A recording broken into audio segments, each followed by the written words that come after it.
శ్రీమాత్రే నమ. జయ గురు దత్తాత్రేయ నమ.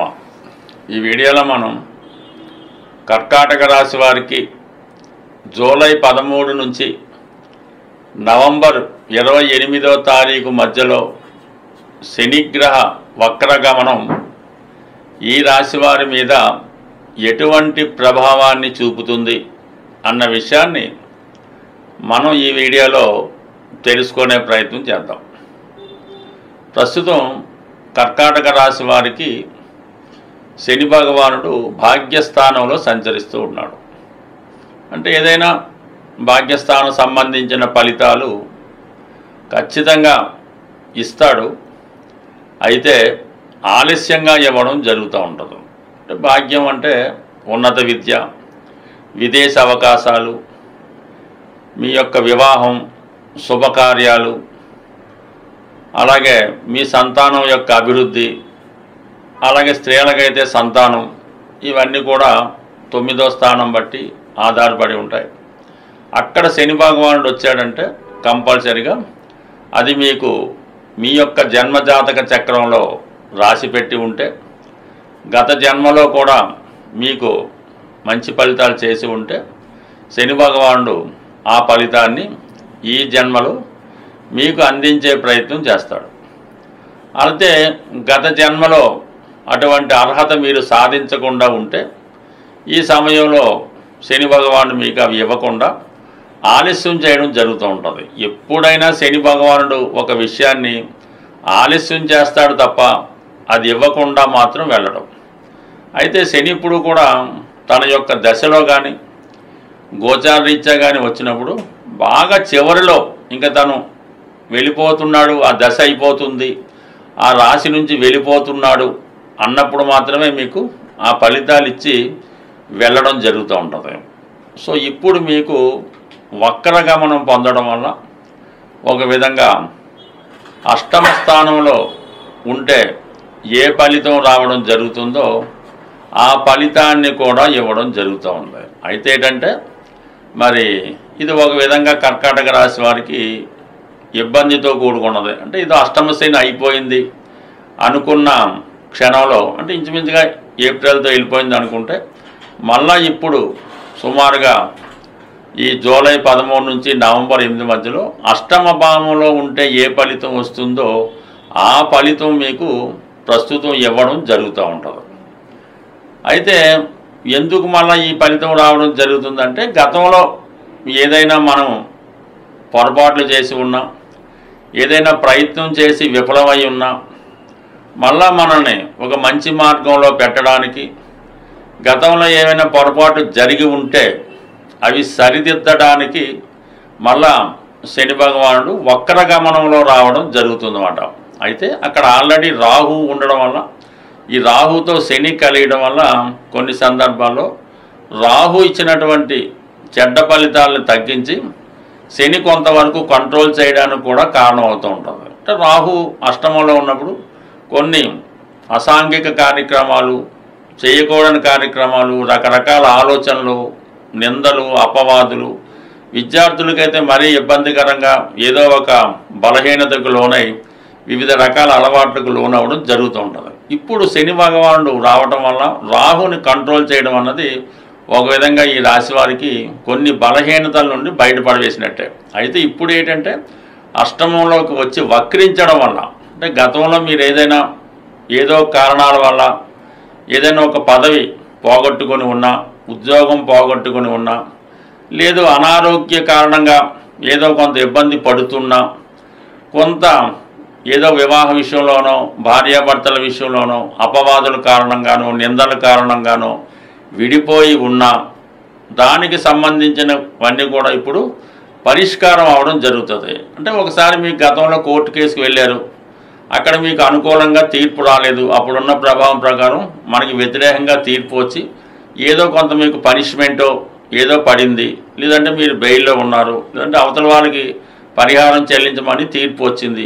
ఇప్పుడు ఏమవుతుందంటే మీరు మళ్ళీ ఇంకొకసారి కోర్టుకి వెళ్ళడం కానీ ఆ కేసును తిరిగి ఓపెన్ చేయడం వల్ల కంపల్సరీగా మీ వైపు న్యాయం ఉంటే గతంలో జరిగినటువంటి తీర్పు క్యాన్సిల్ చేసి మళ్ళీ కొత్తగా మీకు ఆ సమస్య నుంచి బయటపడే విధంగా ఈ శనిగ్రహ వక్రగమనం మీకు తోడ్పడడం జరుగుతుంటుంది. అంటే మీకు గతంలో ఏమైనా ఇటువంటి జరిగి ఉంటే ఈ సమయంలో బెయిల్కి కానీ రీఓపెన్ చేయడం కానీ దాని నుంచి పరిష్కారం కోరితే కంపల్సరీగా రావడం జరుగుతుంది. అష్టం ఏం చెప్తుంది, ఏదైనా ఒక ఇన్సూరెన్స్ సంబంధించిన పాలసీ, ఇన్సూరెన్స్ సంబంధించిన వ్యవహారాలు కానీ, స్థిరాస్తి సంబంధించిన విషయాలు కానీ, అంటే భార్యాభర్తల మధ్య ఉన్నటువంటి డౌరీ భరణం అటువంటివి కానీ, మీకు రానటువంటి స్థిరాస్తి ఆస్తి కానీ, ఇటువంటివన్నీ ఏదో విధంగా కోల్పోయి ఉంటే తిరిగి ఈ సమయంలో సంపాదించడానికి ఈ గ్రహస్థితి మీకు అనుకూలించే అవకాశం ఉంది. ఇంకా అదృష్టం ఏంటంటే మీ యొక్క జన్మజాతకంలో శని భగవానుడు వక్రించి ఉంటే, మీరు పుట్టినప్పుడు మీ జాతక చక్రాన్ని పరిశీలించి ఉంటే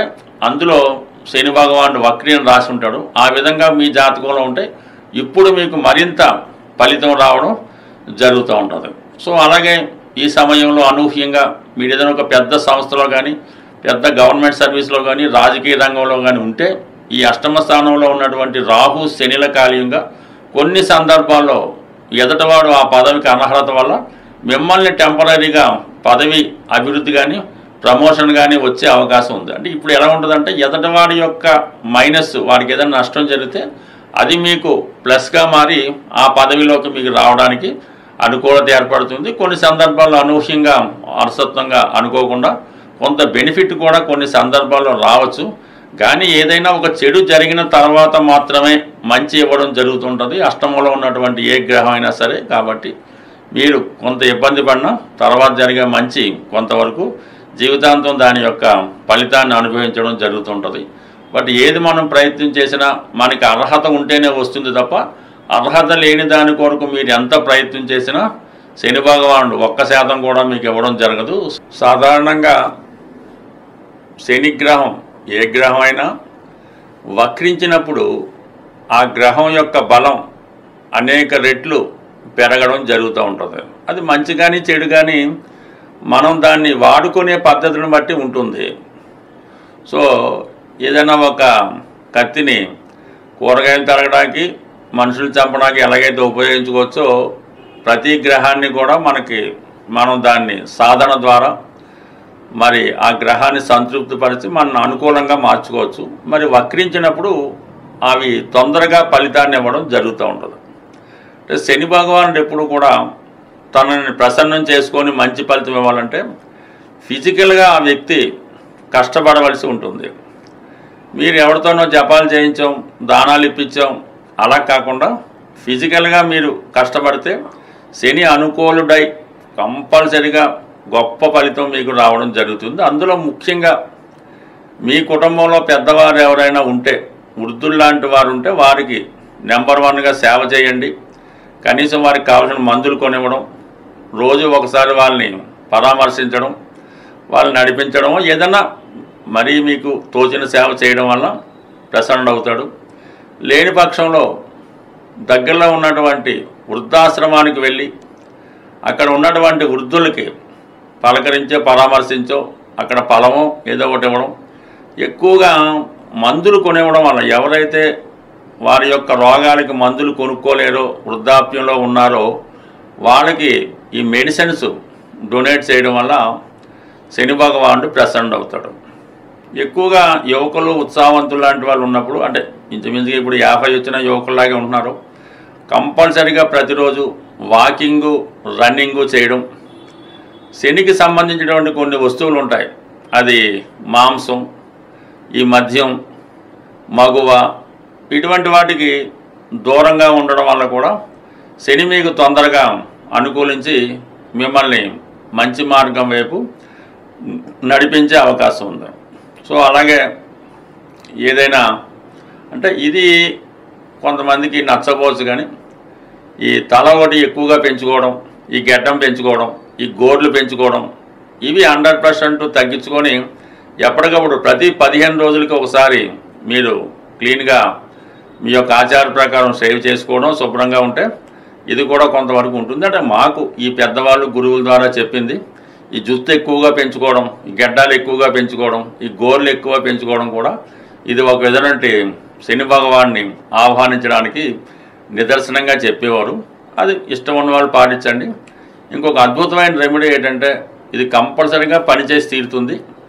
ఇది ఎవరు చేయాలంటే, ఇక మా జీవితంలో ఎటువంటి సుఖం లేదు, మనం ఏమీ సాధించలేం, పూర్తిగా అప్పుల్లో మునిగిపోయాం, కోర్టు కేసులు ఇబ్బందుల్లో ఉన్నాయి, మన వల్ల కాదు చేత కాదు అనుకున్న వాళ్ళు ఒక మంచి రోజు చూసుకొని, ఏ రోజైనా పర్లేదు, మీరు ఏం చేస్తారంటే ఒక పిడికెడు నల్ల నువ్వులు, ఆ పిడికెడు నల్ల నువ్వుల్ని ఒక నలుపు రంగు క్లాత్లో, కొత్త క్లాత్లో ఆ పిడికెడు నల్ల నువ్వులు వేసి అందులో ఏదో ఒక కాయిన్, 5 రూపాయలు, 2 రూపాయలు, 10 రూపాయలు కాయిన్ వేసి దాన్ని ఒక ప్యాకెట్లా తయారు చేసి ఆ రోజు రాత్రి మీరు పడుకునే ముందు తల కింద పెట్టుకోండి. పడుకోవడం కూడా కేవలం కింద మాత్రమే పడుకోవాలి, చాప వేసుకోవచ్చు, తలగడ వేసుకోవచ్చు. దాని కింద ఈ నువ్వుల ప్యాకెట్ పెట్టి చక్కగా కింద సింగిల్గానే పడుకోండి, ఎవరితో కూడా కాకుండా.